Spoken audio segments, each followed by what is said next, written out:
নমস্কার, আমার রাউস স্পিচ এই অর্থ সংক্রান্ত ইউটিউব চ্যানেলে ব্র্যান্ড নিউ ভিডিওতে সবাইকে স্বাগত। আমি একজন financial adviser, mutual fund distributor এবং এক্স ব্যাংক অফিসার।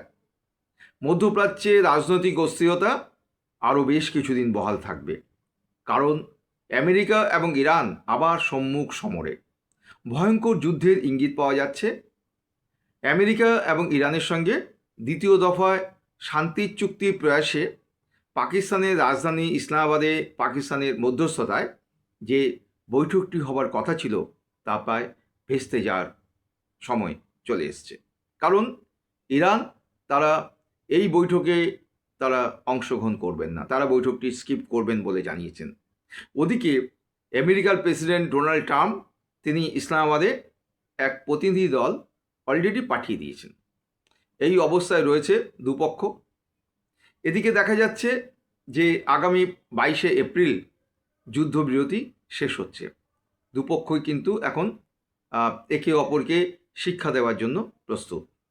যাই হোক, এতে কি হবে? এতে খনিজ তেলের দাম আরও বেড়ে যাবে এবং বিশ্বের বিভিন্ন শেয়ার বাজারে তার প্রভাব ঘটবে। বিভিন্ন শেয়ার বাজার, শেয়ার রিলেটেড যে মিউচুয়াল ফান্ডের স্কিমগুলো রয়েছে সেখানেও কিন্তু তার বিরাট প্রভাব পড়বে। আমি এই সমস্তটা নিয়েই আলোচনা করব। ফলে আমি আমার সমস্ত ভিউয়ার্সদের কাছে আমি আবেদন জানাচ্ছি যে আমার এই ভিডিওটি আপনারা পুরোটা দেখুন। আমি বিভিন্ন লিঙ্ক করে বিভিন্ন রাজনৈতিক অস্থিরতা এবং তার ফলে শেয়ার মার্কেট এবং মিউচুয়াল ফান্ডে তার প্রভাব এবং কোন কোন মিউচুয়াল ফান্ডের স্কিমগুলো এখন কেনা যেতে পারে সেই সম্পর্কেও আমি বেশ কিছু ধারণা দেব, যেগুলো আমার অভিজ্ঞতালব্ধ। শুনতে থাকুন যে এখন রাজনৈতিক অস্থিরতার ফলে কী অবস্থা তৈরি হবে বিশ্বের বিভিন্ন অর্থনৈতিক বাজারগুলোতে।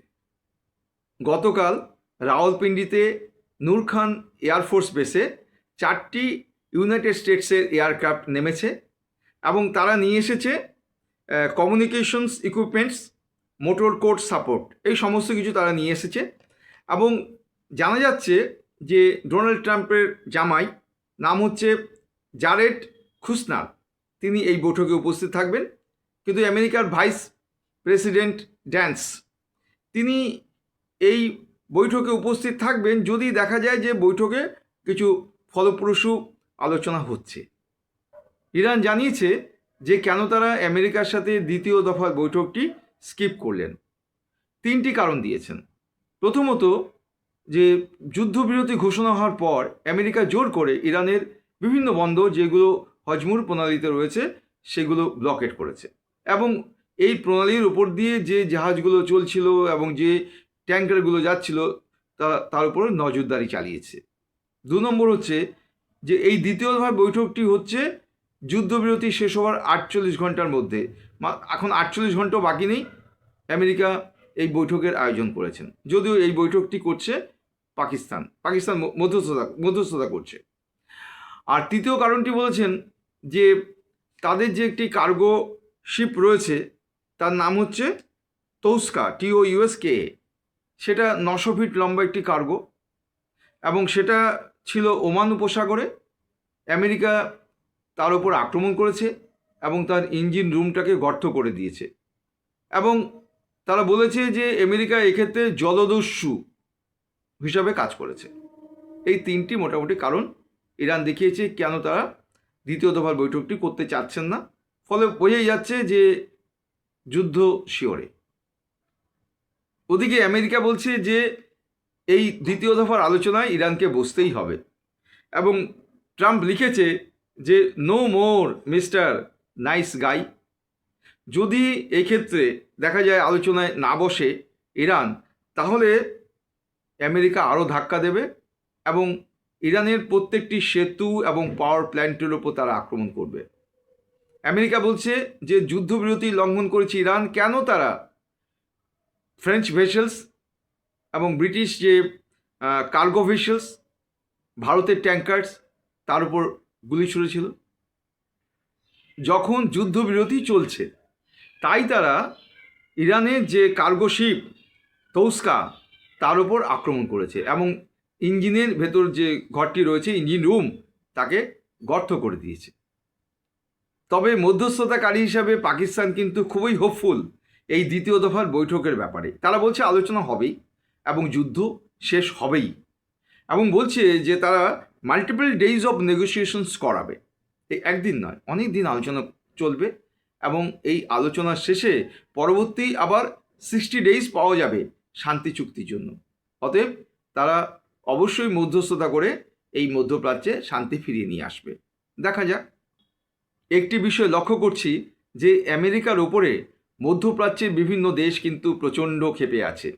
সংযুক্ত আরব আমিরশাহীর কমেন্টেটর আব্দুল খালেক আবদুল্লাহ তিনি বলেছেন যে যখন দুবাইয়ের ওপর আক্রমণ হয়েছে, ইরান দুবাইকে আক্রমণ করেছে, এছাড়া সৌদি আরব, কাতার, কুয়েত, বাহরাইনের ওপর আক্রমণ করেছে, তখন কিন্তু আমেরিকা চুপ রয়েছে। আমেরিকার বিভিন্ন সৈন্য ঘাঁটি কিন্তু এই সকল দেশের ওপর রয়েছে।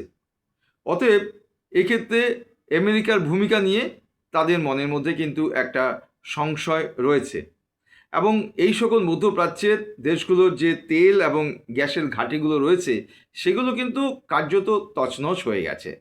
অতএব আমেরিকার বিরুদ্ধে কিন্তু একটা ক্ষোভ কিন্তু মধ্যপ্রাচ্যের বিভিন্ন দেশগুলোর কিন্তু রয়েছে। এতক্ষণ ধরে মধ্যপ্রাচ্যের রাজনৈতিক অস্থিরতা বিষয়ে আপনারা শুনলেন, কিন্তু আমার মতে যে এই ভূ রাজনৈতিক অস্থিরতা কিন্তু চলছেই। কারণ ওদিকে রাশিয়া এবং ইউক্রেনের যুদ্ধ যেটা 5 বছর আগে শুরু হয়েছিল সেটা কিন্তু অনেক বেশি জোরদার হয়েছে। এছাড়া ইসরায়েলের সঙ্গে লেবাননের যুদ্ধ চলছে, ভারত পাকিস্তানের সঙ্গে সম্পর্ক ভালো নয়, চারদিকে একটি অস্থিরতা, রাজনৈতিক অস্থিরতা রয়েছে। এই অবস্থায় যদি কেউ শেয়ার নির্ভর মিউচুয়াল ফান্ডের বিভিন্ন স্কিমে বিনিয়োগ করতে চান, তাদের প্রতি আমার একটা অ্যাডভাইস রয়েছে যে আপনারা মাল্টি অ্যাসেট অ্যালোকেশন ফান্ডে বিনিয়োগ করতে পারেন। কারণ এই ক্ষেত্রে ফান্ড ম্যানেজাররা বিভিন্ন যে অ্যাসেট ক্লাস রয়েছে যেখানে বেশ কিছু ভালো রিটার্ন পাওয়া যেতে পারে সেখানে তারা বিনিয়োগ করে থাকেন। আর যদি কেউ large cap, mid cap, small ক্যাপের দিকে বিনিয়োগ করতে চান, তারা আমার মতে যে তারা ফ্লেক্সি ক্যাপে বিনিয়োগ করতে পারেন মিউচুয়াল ফান্ডের ক্ষেত্রে। এক্ষেত্রে কিন্তু ভালো লাভ পাবেন, কারণ এখন অনেক জাইগান্টিক কোম্পানিগুলো রয়েছে, তাদের শেয়ারের দাম এখন অনেক কম। তার ফলে শেয়ার নির্ভর মিউচুয়াল ফান্ডে আপনি বিনিয়োগ করলে ভবিষ্যতে অনেক বেশি ন্যাপটা কিন্তু বেড়ে যাবে এই ফ্লেক্সি ক্যাপের দিকে। আর স্মল ক্যাপের দিকে এখন কিন্তু বাজারে অনেক থিতিয়ে আছে। স্মল ক্যাপে একটা বড় অসুবিধা হচ্ছে যে এই ক্ষেত্রে কিন্তু অনেক কোম্পানি কিন্তু এখন মুছে যেতে পারে। কারণ হচ্ছে এখন এই বাজারে টিকে থাকাই কিন্তু মুশকিল বিভিন্ন ছোটো ছোটো কোম্পানির ক্ষেত্রে। অতএব এক্ষেত্রে ইনভেস্টমেন্ট করতে পারেন লার্জ ক্যাপ বিভিন্ন কোম্পানিগুলোতে। শেয়ার এবং মিউচুয়াল ফান্ডের ক্ষেত্রে ব্যাংকিং সেক্টরস, অটো সেক্টরস, বিভিন্ন যে মেটাল সেক্টরসগুলো রয়েছে, শেয়ার মার্কেট এবং মিউচুয়াল ফান্ডের ক্ষেত্রে এখন বিনিয়োগকারীরা বিভিন্ন defence sectors, banking sectors, auto sectors এবং খনিজ তেল এবং বিভিন্ন গ্যাস নিয়ে যে মিউচুয়াল ফান্ডের স্কিমগুলো রয়েছে বা বিভিন্ন শেয়ারগুলো রয়েছে সেখানে বিনিয়োগ করতে পারেন। আর গোল্ড এবং সিলভারের ক্ষেত্রে এখন দাম অনেক কম আছে, বিনিয়োগ করা যায়, কিন্তু গোল্ড এবং সিলভারের ক্ষেত্রে এক্ষেত্রে ডিমান্ড সাপ্লাইয়ের ওপর নির্ভর করে গোল্ড এবং সিলভারের দাম, কিন্তু এটা কিন্তু বিভিন্ন উৎপাদনের সঙ্গে যুক্ত নয়। এক্ষেত্রে ডিমান্ড সাপ্লাইটা হচ্ছে মূল ব্যাপার। এখন দাম অনেক কমে আছে। আপনারা জানেন যে 2-2.5 মাস আগে একটা বুলিশ র্যালি হয়েছিল, সেই সময় অনেকেই কিন্তু গোল্ড এবং সিলভারে বিনিয়োগ করেছেন, ফলে তারা কিন্তু এখন অনেকটা লোকসানে আছে। ফলে এই সময়ে কিছুটা বিনিয়োগ করা যেতে পারে। তবে আপনার যে পোর্টফোলিও থাকবে, বিনিয়োগকারীদের যে পোর্টফোলিও রয়েছে, সেই ক্ষেত্রে আমার মতে 10%-এর বেশি কিন্তু বিনিয়োগ করা ঠিক হবে না। যদি মাল্টি অ্যাসেট অ্যালোকেশন ফান্ডে, মিউচুয়াল ফান্ডে বিনিয়োগ করেন, সেখানে তো আপনারা জানেন যে মাল্টি অ্যাসেট অ্যালোকেশন ফান্ড মানে হচ্ছে অন্তত 3টি অ্যাসেট ক্লাসে 10% করে বিনিয়োগ করতে হয়। এক্ষেত্রে দেখা যায় যে তারা গোল্ড এবং সিলভারে তারা বিনিয়োগ করেই থাকেন 10%-এর বেশি। এইভাবে এখন এগোতে হবে পা ফেলে ফেলে, প্যানিক আনা চলবে না, কারণ লং টার্মে অবশ্যই লাভ পাওয়া যাবে। এবং আপনারা দেখেছেন যে গত 7-8 দিন ধরে শেয়ার মার্কেট অনেকটাই বেড়েছে, এবং যদিও শেয়ার মার্কেটে বাড়তি কমা সেই ক্ষেত্রে সুযোগটা যারা রিয়েল টাইম বেসিসে ডাইরেক্ট শেয়ার মার্কেটে কেনাবেচা করেন তাদের যদি শেয়ারটি ভালো লেগে যায় তাহলে লাভ করতে পারবেন। কিন্তু মিউচুয়াল ফান্ডে যারা কেনাবেচা করছেন ন্যাপ ভ্যালু কিন্তু অনেকটাই বেড়েছে, এটাই আমার বক্তব্য।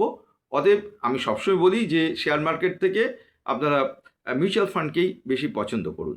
এক্ষেত্রে ফান্ড ম্যানেজার থাকেন, তিনি এই হিসাবটি করে নেবেন। যেমন আজকে দেখা যাচ্ছে মার্কেটে অল্প একটু বেড়েছে শেয়ার মার্কেটে, কিন্তু দেখা যাবে যে এক্ষেত্রে কিন্তু মিউচুয়াল ফান্ডে দেখবেন অনেকটাই কিন্তু আজকে নেট অ্যাসেট ভ্যালু বিভিন্ন মিউচুয়াল ফান্ডের ক্ষেত্রে বাড়বে। এক্ষেত্রে স্মল ক্যাপ এক্ষেত্রে একটু কম বাড়তে পারে, কিন্তু লার্জ ক্যাপ মিড ক্যাপের ক্ষেত্রে এবং যেগুলো হাইব্রিড ফান্ড আছে তাতে বাড়ার সম্ভাবনা রয়েছে। যাই হোক, আজকের ভিডিওটি কেমন লাগলো কমেন্ট করে জানান। আর আমার এই চ্যানেলে এখনও যদি কেউ সাবস্ক্রাইব না করে থাকেন, যারা দেখছেন আমাকে উৎসাহ দেওয়ার জন্য আমার এই চ্যানেলটিকে সাবস্ক্রাইব করে দিন, পাশে রাখা বেল আইকনটি বাজিয়ে দিলেই হলো। আমি আরেকটি ভালো একটি ভিডিও করার চেষ্টা করছি মার্কেট সম্বন্ধে, সেটা দু একদিনের মধ্যেই আপনাদের কাছে আমি উপস্থিত করব। আপনারা ভালো থাকুন, সুস্থ থাকুন।